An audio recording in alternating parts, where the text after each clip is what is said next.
Sejam bem-vindos ao podcast Educação, uma iniciativa aqui do Núcleo das Escolas Particulares da ACIRP. Eu sou o João Aleixo, seu apresentador, fundador da The Future School, e hoje eu estou aqui com a Janaína Bocato. Vou colar aqui o currículo, porque é um currículo grande. Ela é mestre na área da educação pelo Centro Universitário Moura Lacerda, possui graduação em Pedagogia pelo Centro Universitário Claretiano de Batatais, graduação em Letras pelo Centro Universitário Unifafib e mais um monte de especialização aqui. Hoje ela é diretora do Colégio Start Anglo. Jana, seja muito bem-vinda. Muito obrigada, João. É um prazer estar aqui para esse bate-papo, especialmente com o João, que é um cara que comunga de muitas ideias que a Escola Start também possui.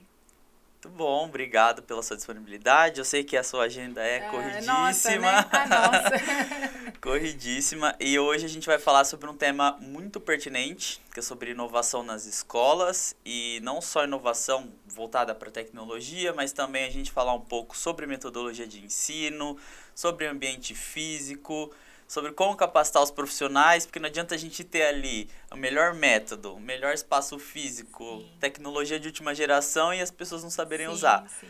Então, a gente vai começando aqui esse bate-papo. Eu queria que você passasse uma visão mais geral do que você acredita que seja inovação, principalmente na área de educação atualmente. E acho que é muito de DNA, né? Porque às vezes a gente pensa em inovação e pensa exclusivamente em tecnologia. Uhum. E é muito maior que isso. Sim. Então, a partir do que você acredita como novo e do que você se propõe a fazer diferente, você já está, de certa maneira, inovando. Na educação, acho que de pouco tempo para cá, esse tema está mais atuante, mais potente, né? Até porque a gente caiu a ficha de que as coisas mudaram e que a educação, que a escola precisa acompanhar certas mudanças. E especialmente na maneira de ensinar, João. Eu acho que não dá para a gente falar de escola sem exclusivamente vincular o como ensinar, né? Não é dar aula. Escola é ensino. Ensino pressupõe aprendizagem, óbvio. Então, quando a gente fala de educação, de inovação e educação, a gente consegue trazer um monte de situações que talvez deixam de ser rotineiras e cotidianas, ganham um outro olhar e passam a ser inovadoras, né? E a gente pode citar aqui vários exemplos, desde coisas muito corriqueiras até várias coisas envolvendo muita tecnologia. Então, acho que, a princípio, para a gente se considerar, para qualquer escola, pessoa ou empresa, se considerar inovadora, ela tem que ter uma mentalidade, um mindset, né? Muito de crescimento. Não dá para querer ser inovador, mas arraigado ainda algumas questões que não quer deixar para trás, né? Óbvio, sem perder jamais valores, princípios e tantas outras coisas que são caras para qualquer empresa, escola ou ser humano.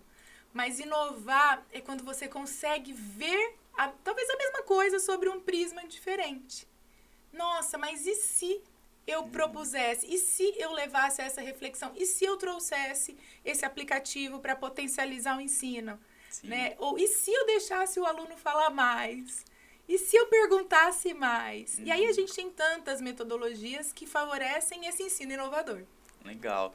Eu gostei muito do que você falou em relação a não necessariamente atrelar a tecnologia. Porque a gente realmente, né, olha, inovação, qual que é o robô que vai fazer tal coisa? E inovação, a gente, principalmente eu que mexo bastante com startup, estudo bastante sobre isso, a gente entende que existem dois tipos de inovação, que é aquela inovação incremental, que você mexe uma coisinha ali, mas você tem um resultado muito diferente, que eu acredito que é a melhor inovação, porque você não tem que investir mais muito. Mais fácil, talvez, João? Mais fácil, mas você não tem que investir muito dinheiro para aquilo acontecer. Você simplesmente ajusta alguma coisinha que precisa ser ajustada e que você já tem um resultado legal. E tem a inovação disruptiva, que é quando você cria um negócio totalmente novo que muda o comportamento de uma pessoa. Por exemplo, a invenção do smartphone foi disruptiva, mas a gente não tem um uma invenção dessa acontecendo todo ano. Não dá para você mudar a rotina das pessoas, o comportamento, os hábitos, criando uma coisa nova por ano. São coisas que são inovações que acontecem a cada década ou a cada até... Agora, né, o intervalo de tempo está mais curto. Mas antigamente era a cada 50 anos, 20, 30 anos. Então, essa questão que você falou da inovação, ela é muito importante, porque às vezes uma adaptação a uma metodologia de ensino que às vezes nem precisa inserir tecnologia ali. Exato. Ela já muda completamente o olhar do aluno em relação àquele conteúdo, né? Hoje eu até vi que vocês aplicam lá um negócio que chama Outdoor Education, não é? Que é você levar o aluno para fora da sala de aula, né? Para ele ver, assim, sei lá, o que está na apostila ali, uma planta, né? Ele está estudando em biologia. Ele ter a possibilidade de ver aquilo na vida real, pegar... Contextualizado, né, Exatamente. João? E esse exemplo é super pertinente, eu trago até mais um. Né? As energias renováveis, vamos falar de energias renováveis. A gente tem um monte de coisa a ser explorado, a gente tem uma visita, né, que a gente vai a campo e realmente oferece uma aula fora do espaço de sala de aula convencional, e a gente pode voltar e prototipar isso numa impressora 3D. Então, a gente junta, quando a gente pensa em inovação dentro da escola, a gente junta um monte de coisas. No entanto, se a gente não puder juntar, talvez o core disso tudo seja quem está atuando, né? Eu inovo quando eu deixo o meu aluno explorar todo o seu rol de criatividade. Porque quando a gente fala de inovação, a gente não pode desvincular da palavra criatividade. Sim. Né? Eu quero, e eu estou o tempo todo aqui falando de escola, viu, gente? Eu quero que esses jovens e que essas crianças sejam o mais criativos possível que eles possam ser. Né? E para que eles sejam criativos, eu tenho que oferecer algumas ferramentas, algumas provocações para despertar nele tal criatividade, né? E aí a gente dá um pulo da criatividade para o empreendedorismo, dá um pulo do empreendedorismo e assim sucessivamente. Que são matérias que hoje em dia cada vez mais eles estão pedindo, né? Precisa, né? Sim. Precisa. Eu penso que jamais a base acadêmica pode perder força. Então, um português tem que ser muito bem ensinado, uma matemática tem que ser muito bem desenvolvida, né? Mas não dá para ficar só nisso. Sim. A gente inova porque a gente traz mais coisas para esse currículo, né? Que é o todo que as crianças precisam aprender. Então, a gente traz mais possibilidades e mais habilidades a serem desenvolvidas. E aí, a gente proporciona um desenvolvimento da criatividade, do empreendedorismo, de uma maneira mais potente. Sim, eu sou a favor da inovação, mas eu concordo com aquilo que você falou. A gente só inova quando a base está sendo bem feita. Então, até na faculdade de jogos, né, quando a gente entra na faculdade de games, a gente quer muito fazer um jogo inovador, fazer um jogo que nunca ninguém fez. E os professores são muito taxativos lá. Eles falam, faça 200 jogos que já existem para você ter uma base de experiências, de referências, para aí sim você fazer um jogo novo. Para aí sim você inovar. Então, exatamente, a escola que quer inovar, ela não simplesmente tem que deixar para trás a base, igual você falou, né? Ter um bom currículo ali na parte de português, matemática, história, geografia e, claro, aí sim trazer ferramentas. E aí podem ser ferramentas tecnológicas, um tablet, um kit de robótica, computadores, impressoras 3D. Também pode ser outras metodologias, igual um laboratório de física, um laboratório de química. Então, você vê ali, né, o que está numa apostila de química sobre as pilhas. Eu lembro que era muito legal. Eu não entendia nada na apostila sobre pilhas. E aí, quando a gente foi pro laboratório, que eu consegui ver um pouquinho mais da prática, eu falei, nossa, então é isso que está acontecendo. É muito legal.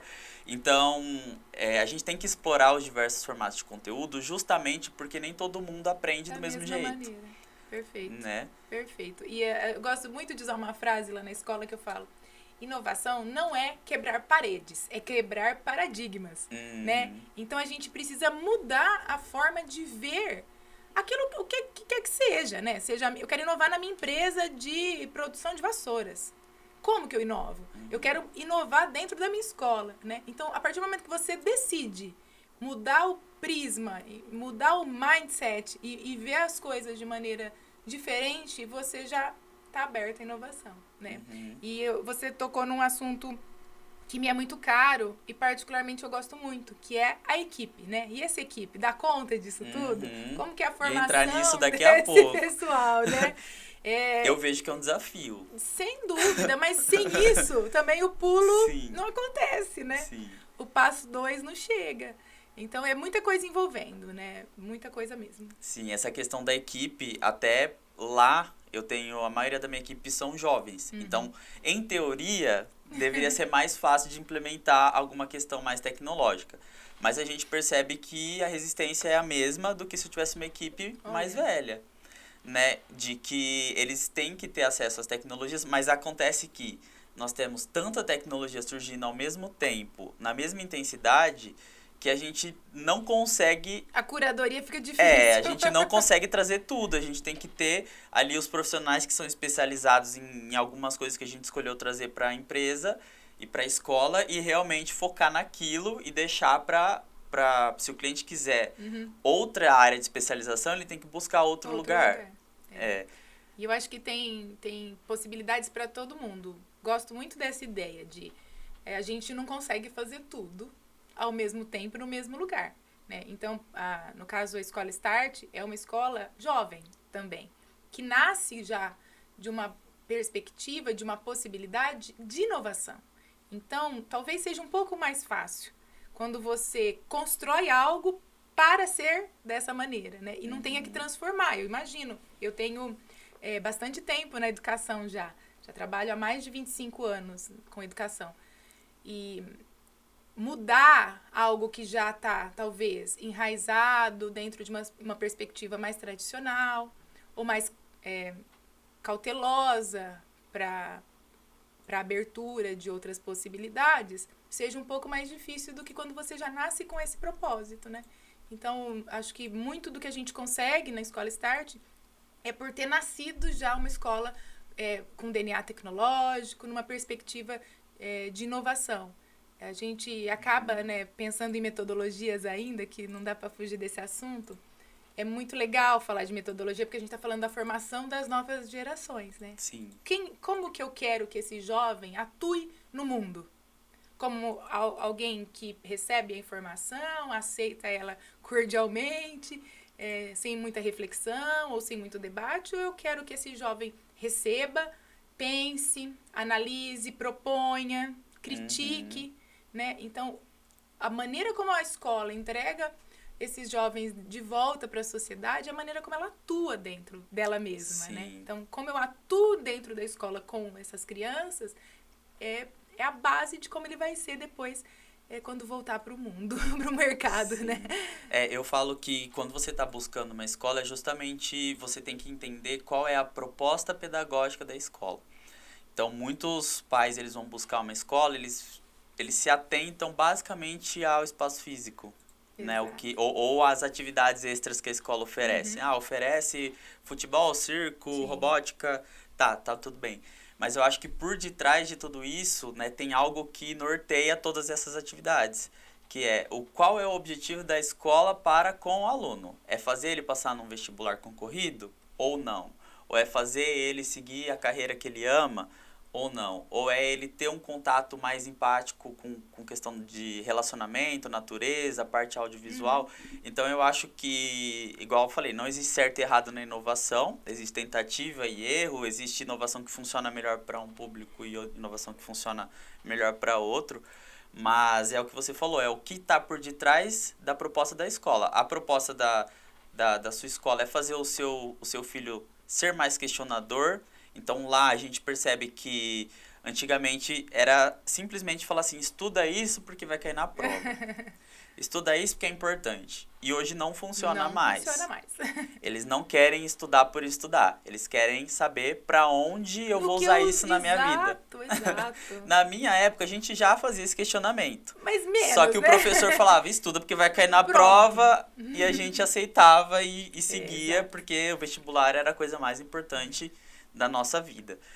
Hoje eu já percebo que esse argumento perdeu muita força.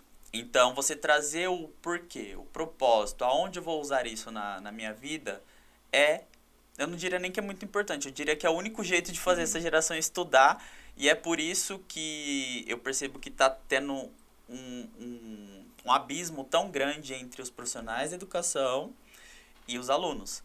Porque os profissionais da educação, eles vieram a vida inteira aprendendo a dar aula de uma forma, né? Então, ali, utilizando as ferramentas mais tradicionais, aulas expositivas, a lousa, né? O projetor, os slides. E a nova geração, ela não aceita mais isso. Ela quer aula dinâmica, aula prática, aula contextualizada. Por que eu vou usar isso? Exatamente. Então, como que a gente usa esses profissionais que eles têm uma experiência linda, incrível, que um profissional novo que está entrando na educação, ele até tem a base tecnológica, mas ele não tem esse monte de experiência que esses profissionais mais velhos têm. Como que a gente aproveita isso, ensina eles a usar essas ferramentas para eles resgatar essa conexão com os alunos aí? Nossa, João, que legal que você falou. Talvez seja o maior desafio que a gente tem pela frente, mas é a única possibilidade também. Então, enquanto fazer esses dois perfis comungarem, né, da mesma coisa é o maior desafio e a única forma de mudar a educação para uma educação mais inovadora, mais atraente, né, mais contextualizada, como eu gosto de dizer. Eu parto do princípio que ninguém é obrigado a saber tudo, né? Então, fazer junto é sempre o melhor caminho. Então, vamos dar um exemplo bem trivial, né? Eu quero que os meus alunos consigam expor suas ideias de maneira expositiva, que eles consigam expor para um público, para eles mesmos. Então, quais ferramentas me facilitam, como professora, a desenvolver essa habilidade no aluno? Então, se eu quero que esse jovem, que essa criança, saiba falar em público, por exemplo, o que eu, como professora, estou fazendo para que ele fale em público, né? Isso envolve muita coisa, né? Falar em público é uma das habilidades mais necessárias e mais difíceis. Sim. Então, eu tenho ferramentas tecnológicas que me ajudam nisso? Muitas. Sim. Né? A postura desse educador, desse professor, frente ao desenvolvimento dessa habilidade, tem que ser uma. A postura da escola, frente a ouvir esses alunos em vários momentos, tem que ser a mesma. Né? Então, o professor tem que falar a mesma língua da escola. Exato. E isso tem que estar claro para o jovem, tem que estar claro para a criança.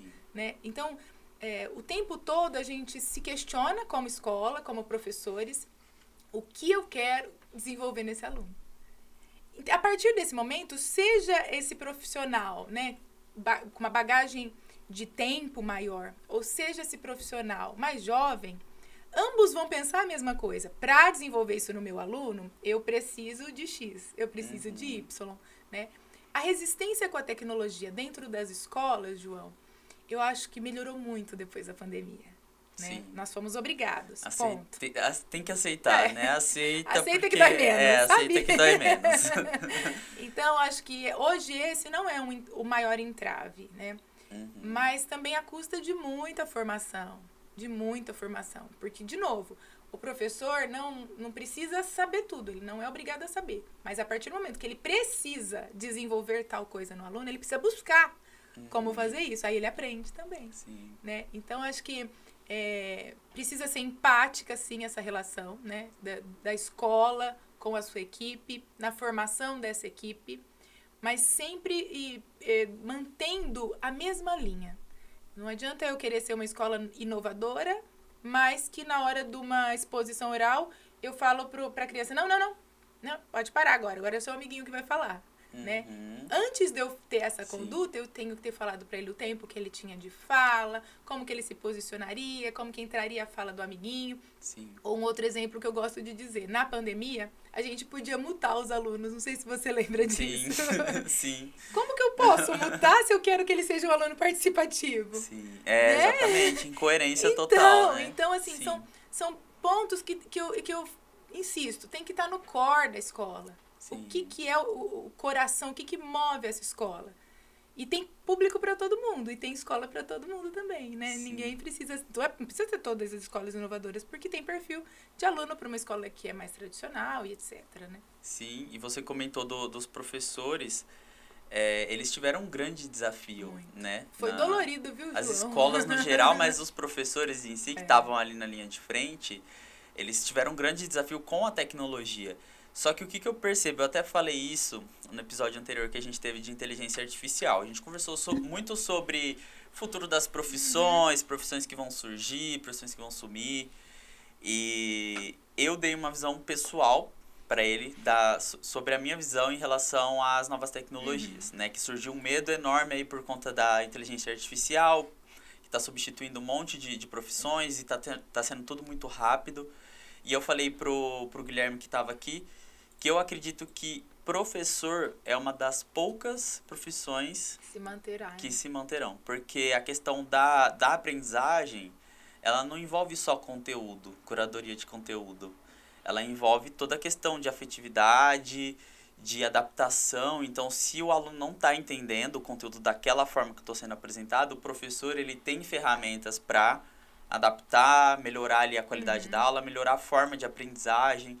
Então, eu acredito muito, assim, que se esses profissionais, eles derem um pouquinho o braço a torcer, de parar de reclamar das novas gerações e falar assim, bom, eu tenho que me adequar. Eu acho que uma simples inserção de uma nova ferramenta ou de uma nova metodologia para as aulas, juntando com toda a experiência que eles já tiveram, eu acho que já vai ter uma conexão muito diferente com as aulas desse professor. A gente percebe muito isso lá na escola, né? A gente trabalha com essa questão da gamificação muito forte. E até gosto de trazer muito exemplo sobre o plano cartesiano, que na época que eu estudava no ensino médio, a gente pegava um papel ao maço, fazia as retas ali, papel quadriculado, na verdade. A gente fazia as retas ali e ia contando, né? O quadradinho x igual a 1, x igual a 2, x igual a 3, y igual a 0, 1, 2. Enfim, eu nunca soube para que eu ia usar aquilo na minha vida. Nunca. Eu sempre fiz porque eu era um bom aluno, eu era aquele aluno assim, tipo assim, estuda porque vai cair na prova. Eu aceitava isso, né?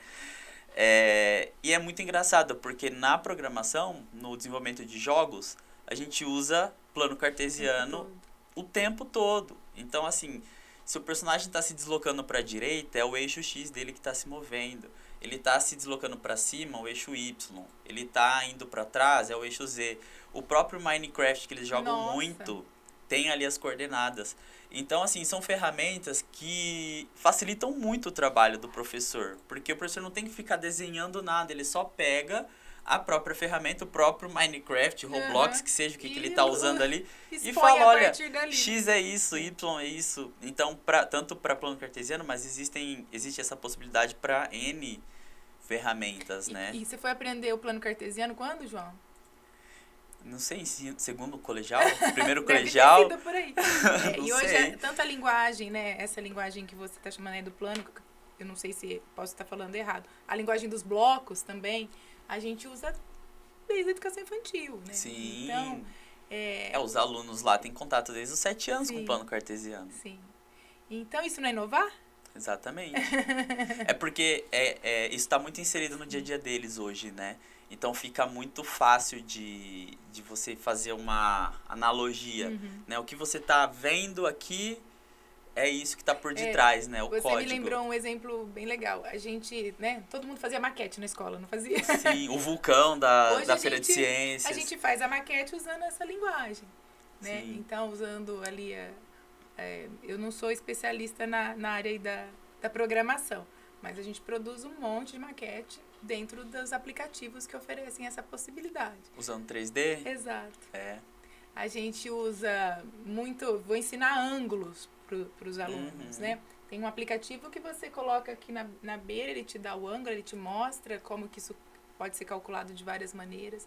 Então, ninguém está inventando a roda. Sim. Né? A gente está incorporando à roda mais tecnologia ou uma perspectiva de para que eu vou usar essa roda desse jeito. Exatamente. Né? Eu acho que o mais interessante disso tudo é isso.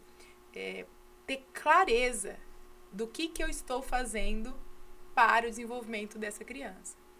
e metodologia ativa, né? Talvez algo que ficou tão na moda na educação nesses últimos anos.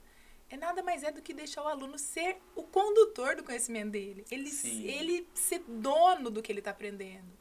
Ele organizar o que ele está aprendendo. Ele pensar no que ele está aprendendo, né? E não ele apenas assistir alguém ensinando.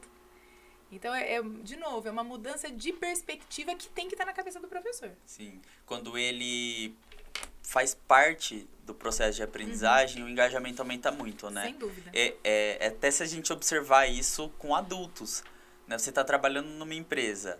Se o seu chefe te manda fazer uma coisa que ele acha que tá certo e você engole, tudo bem, seu nível de engajamento vai ser 1. Agora, se seu chefe te chama para participar de um projeto e vocês criam aquela estratégia junto... A energia é outra. A energia é outra. E com as crianças é 10 Maior. vezes mais. É 10 vezes mais. Então, se você tá querendo ali... Vamos trabalhar um contexto, um assunto específico dentro de matemática, por exemplo. E a gente chama os alunos para poder participar do processo de criação dessa aula, o engajamento fica muito diferente. E dá né? para fazer isso em qualquer escola? Dá. Né? Óbvio que a gente tem outras possibilidades facilitadoras. Então, se eu tenho uma escola que o mobiliário me facilita o trabalho em equipe, sim. Né? Se eu tenho um ambiente já que me proporciona o uso da internet com facilidade, de uma projeção com facilidade, uma impressora 3D com facilidade, isso facilita muito. Mas se eu não tiver nada disso, dá para eu ser inovador? Dá. Todas as ferramentas que a gente usa lá, elas são gratuitas. Sim. Ferramentas de gamificação, de programação em linha de código, a parte de robótica, né? Aí não tem como, que você tem que comprar os materiais, mas ela não é muito cara, ela é aberta. Então, a questão da precificação, né? Mas um kit de Arduino você faz milagre, não é? Com R$200 você faz ali um monte de coisa, um monte de dispositivo. Trabalha um ano inteiro. Sim. Então, necessariamente, não precisa ter um investimento muito grande, né? Por parte da escola ou por parte dos pais, né? Tem YouTube aí com um monte de coisa. Particularmente, a gente tem um canal no YouTube com muito conteúdo gratuito ali de programação, de jogos, aplicativos. Então, até para os professores... né, aprenderem a usar essas ferramentas, né? Às vezes o professor não precisa ficar esperando a escola praticar algum treinamento, alguma coisa do tipo. Ele tem acesso a essas ferramentas de forma gratuita que ele pode implementar dentro da sala de aula, né? Então, você ensinar ali a parte de raciocínio lógico com programação, com codificação, fica muito mais fácil do que você ensinar ali numa interpretação de texto, numa partida de xadrez, por exemplo. Então, são ferramentas que dá para serem complementares, né? Uma não substitui a outra, na verdade, potencializa, né? A programação, ela tá aí para isso. E inovar, igual você falou do mobiliário, né? Eu acho que o ambiente, ele propicia a inovação, mas não necessariamente está vinculado à inovação. É uma condição, né? Não é uma condição. Não é uma condição. Ele facilita ou dificulta, mas não é... o ambiente influencia, mas não determina. Exato. Né? Então, a gente não pode usar isso como muleta no sentido de, a minha escola não oferece isso, ou a escola do meu filho não tem professores capacitados. Eu acho que existe sim as barreiras, né? Que todos nós temos que quebrar, né? Uma escola também com alto padrão, ela também tem barreiras que ela precisa quebrar. Assim como... tudo está acessível. Então, a gente tem que entender até onde eu posso exigir da escola e até onde a escola está disposta a dar quando a gente está buscando inovação na escola do meu filho. Os maiores prêmios de inovação em educação hoje no país, eles saem de sucata. Né? Então, você usa qualquer material. É o maker, né? Na verdade, é o maker. Você usa qualquer material para facilitar essa cultura maker, né? E produz. Né? E a hora que você fala do ambiente, eu acho muito legal o que o ambiente comunica. Né? Não adianta eu digo que eu sou uma escola inovadora, mas na minha parede só tem produção da professora. Não tem uma exposição não tem uma produção dos alunos mostrando o legal que eles conseguem fazer, ou sei lá, né? Então, o ambiente comunica. Então, assim, tem que estar ali no DNA. Né? Você, escola, empresa, que seja, né? deseja transmitir a inovação ou deseja formar seres para esse mundo doido que a gente tem por aí, que a única certeza que a gente tem, né, é que vai requerer desses jovens habilidades muito, muito, muito necessárias. E eu posso citar poucas: comunicação, criatividade, pensamento crítico, né? Então, se você me perguntasse, será que daqui uns anos não vai ensinar mais as matérias básicas? Eu posso até te dizer, não sei. Mas eu não posso... uma afirmação que eu tenho certeza que vai valer para hoje ou para daqui tantos anos quantos forem pela frente é empatia, criatividade, comunicação, pensamento crítico, ética. Essas questões vão estar sempre em voga, vão estar sempre na moda. Eu ia te perguntar justamente isso, assim, dessas matérias novas, né? Então, a gente tem a base das matérias, mas quando a gente fala de inovação, quais matérias que você acredita que são essenciais para que o jovem ele se forme na sua integridade e vai para o mercado de trabalho bem mais preparado? Então, esquece ali português, história, matemática e foca nessas matérias extras, digamos assim. Na nossa escola, a gente trabalha na seguinte perspectiva, né? A gente não exclui, como eu disse no começo, a necessidade e a importância da base acadêmica. No entanto, a gente agrega uma disciplina para cada área do conhecimento. Então, por exemplo, as ciências, a área das ciências naturais, existe aula de biologia, ciências, física, todas elas, a química, mas eu tenho uma disciplina inovadora que conversa com ela num outro patamar. Então, eu tenho Natural Science, que é uma disciplina já com uma proposta bilíngue, que consegue pegar a ciência e destrinchar ela de uma maneira mais acessível e contextualizada, né? Então, ele aprendeu lá, sei lá, fotossíntese. Essa disciplina entra e fala da fotossíntese por outro prisma, por outra vertente, ou explora de outra maneira, ou mostra, sei lá, outras questões nesse sentido. A mesma coisa para as ciências humanas, né? Então, eu tenho Social Science, que é uma disciplina que vem e conversa com as ciências sociais.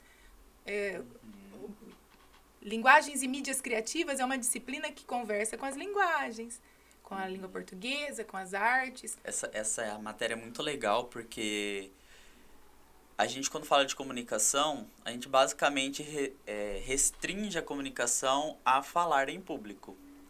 Mas a comunicação ela é muito mais do que isso. Ela tem a comunicação escrita. Tem muita gente assim que se descobre na escrita, que vira poeta, que vira escritor, roteirista, são profissões que são um pouco abafadas numa escola convencional, né? Porque não são valorizadas e são profissões... Poxa, a gente passa o final de semana no Netflix. Se não existissem os roteiristas, onde a gente estaria, né?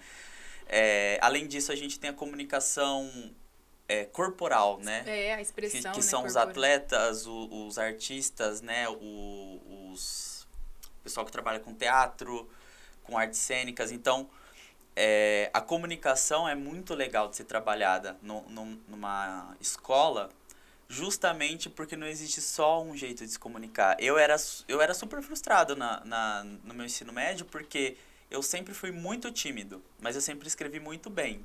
Tanto até fazendo um jabazinho aqui, eu tirei 980 na minha redação do Enem na época. Olha, que sucesso! E assim, eu sempre escrevi muito bem, mas eu sempre falei muito mal.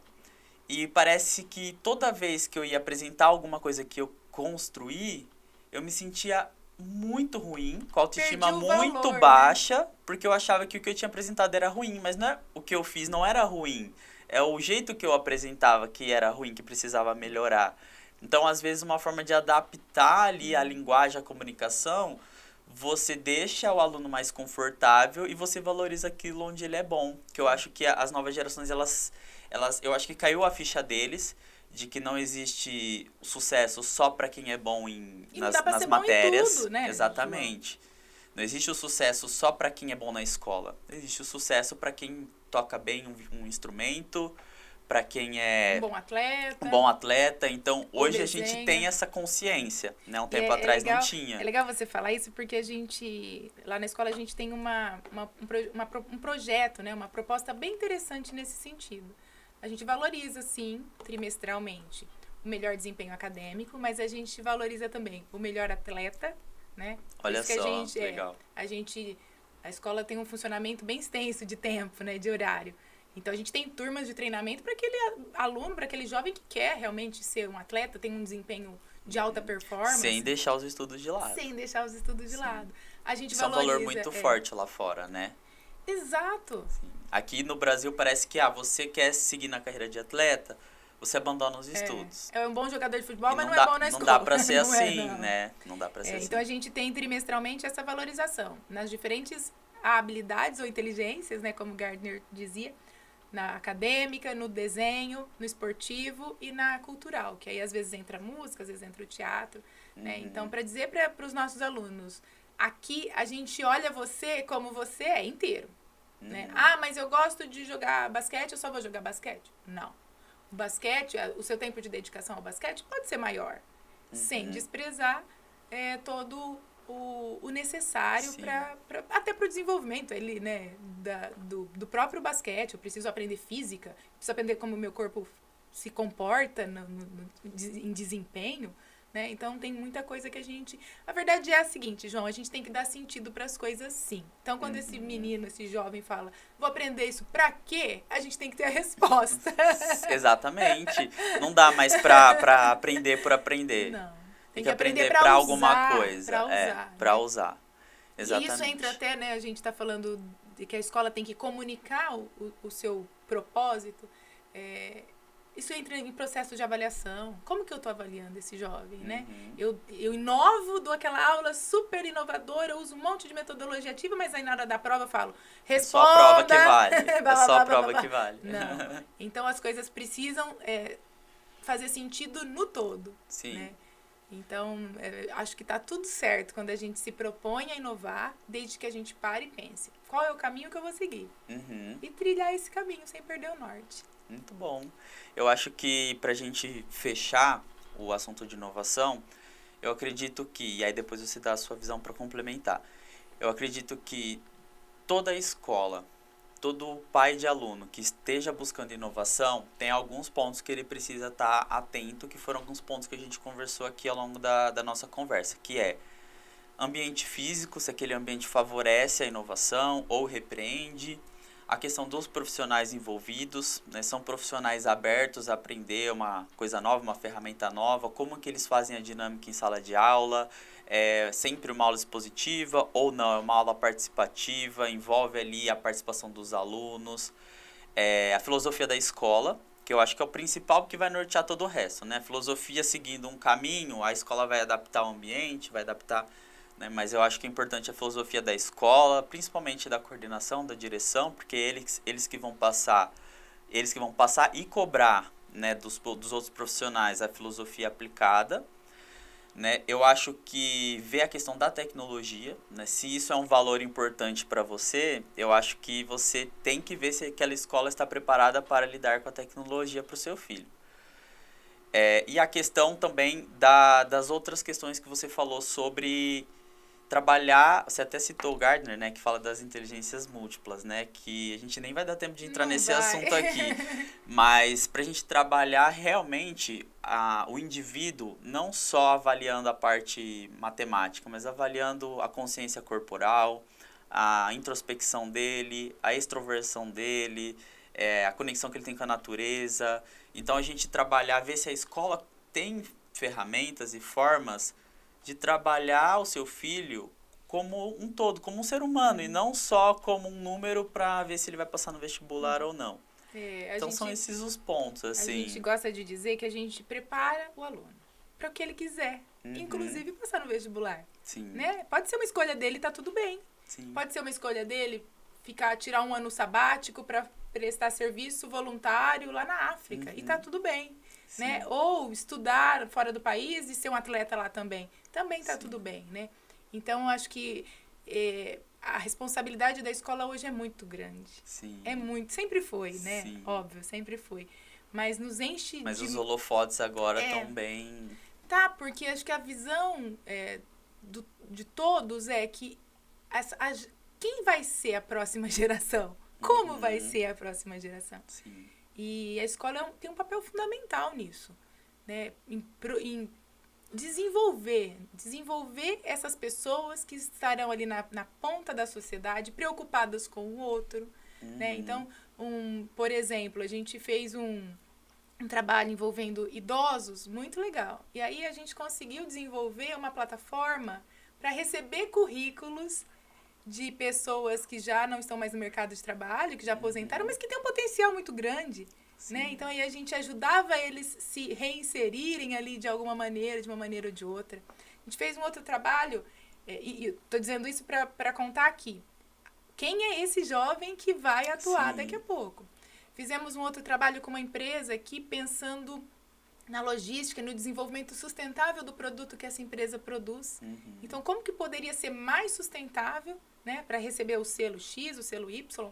Então, pensamos desde a embalagem. A parte social também é importante, né? Eu diria que um dos pontos mais importantes. Sim. Né? Então, acho que talvez o meu recado aqui no caminho final desse nosso bate-papo, que foi muito agradável, é dizer que essa galera que vai desenvolver a nossa cidade, o nosso estado, o nosso país, está dentro da escola.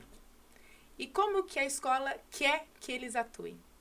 Então, pensar nisso é trazer uma responsabilidade maior e aí inovar e fazer o que for necessário para garantir o sucesso desses jovens aí, que serão realmente a nossa representação em breve, né? Responsa, né? Responsa, né? Tá vendo, João? A gente falou de inovação dentro da escola, mas a gente não perdeu o cerne da escola, que é o aluno. E a gente falou muito pouco sobre tecnologia. Muito pouco sobre tecnologia. Porque inovação não está atrelada à tecnologia. Exclusivamente não. Sim. Exclusivamente não, né? A gente, há muito tempo a gente ouve, porque para ter sucesso tem que falar inglês. Para ter sucesso, tem muita coisa que tem que ter para ter sucesso, né? Mas o que você está entendendo sobre sucesso? É mais ou menos o que a gente está entendendo sobre inovação. Você até comentou do vestibular, não adianta nada você preparar o aluno para o vestibular, ficar em cima dele de que ele tem que estudar, de que ele tem que ser o melhor e chegar lá, ele não tem inteligência emocional. Dá um branco, não é? Dá um branco, performar super mal. Então não adianta trabalhar um lado só, né? Acho que nós já conseguimos perceber, a gente que está na área da educação, a gente entende que não dá para focar em um negócio só, não dá para fechar o túnel, né? Ter o tunnel vision que a gente fala, tô tentando traduzir, não tô conseguindo. Mas é ter aquela visão única de que é só aquilo que é importante, né? Só a tecnologia, só a robótica, só a matemática, só o português. Não, é o ser humano em todas as suas vertentes, todas as suas possibilidades. E aí buscar a inovação não só na tecnologia, mas também nas metodologias de ensino, nos profissionais, na filosofia. É muito tempo, né, João, que as crianças passam na escola. Sim. Não dá pra gente limitar a fazer lista de exercício. Sim. Né? A aprendizagem é muito mais que isso. É muito mais que isso. Bom, Jana, eu queria te agradecer. Que delícia. Foi um bate-papo muito legal. Acho que dava pra gente continuar. Eu continuaria aqui. Eu acho que a gente podia entrar nas inteligências múltiplas aqui. A gente ia ficar mais umas 2 horas aqui. Sim. E você vê, né, João? Há quanto tempo se fala de inteligência múltipla? Muito tempo. O pesquisador acho que tá vivo ainda. Mas eu acho que sim. Bom, deixa eu voltar. Então, a minha noção de tempo é mais de 10 anos. Tá? Há mais de 10 anos, pelo menos. E a gente tá há mais de 10 anos buscando essa inovação dentro das escolas? Não tá. Então é isso, tem muita coisa. Eu dou um outro exemplo, né? A questão do construtivismo na escola, né? Incrível também. Vou resguardar toda a interpretação deturpada que houve para isso, mas quando a criança constrói seu próprio conhecimento, quando ela tem essa possibilidade, há quanto tempo se fala nisso? Então, metodologia ativa é você dar a oportunidade dele construir o próprio conhecimento, dele estar em cima, ele aprendendo por ele mesmo. Ele ser o protagonista do conteúdo, né? E é difícil, viu, gente? Eu acho que talvez a gente não tem uma resistência, uma dificuldade, uma demora, porque não é fácil, exige muito estudo, muito preparo. É algo mais difícil de ser implementado, só que o resultado porque vamos infinitamente, lá, né, João? né? É muito mais fácil falar, senta, presta atenção porque vai cair na prova. Exatamente. Jana, muito obrigado pelo seu tempo, pela sua disponibilidade, Volto pelo seu quando conhecimento precisar. aqui, ó. O bom desses podcasts é que eu aprendo Eu mais do também. que qualquer outra coisa. Então, estou muito feliz, agradeço demais Eu que o agradeço. seu tempo. Se você quiser fazer um encerramento, um agradecimento final, para a gente poder partir para o encerramento aqui, fica à Obrigada. vontade. Eu sou uma apaixonada por educação, assim, uma estudiosa da educação. E estarei sempre à disposição de quem quiser bater papo sobre esse tema. E gostaria muito de continuar aprendendo com o canal de vocês. Então, acompanho e fico à disposição para outros temas que vocês julgarem necessário. Muito obrigado. Um abraço. Um abraço, eu agradeço à CIRP, ao Núcleo das Escolas Particulares, pela oportunidade, por me deixar ficar à frente desse projeto, que eu aprendo tanto, é muito legal. E eu coloco à disposição para os próximos episódios e quem tiver alguma sugestão de algum tema, algum assunto, quiser que eu faça alguma pergunta depois em off para a Jana, a gente faz também, a gente grava um outro conteúdo aqui para vocês. Gostaria de encerrar esse podcast com chave de ouro. Um grande abraço a todos e até a próxima. Até a próxima. Obrigada Até a pelo próxima. convite.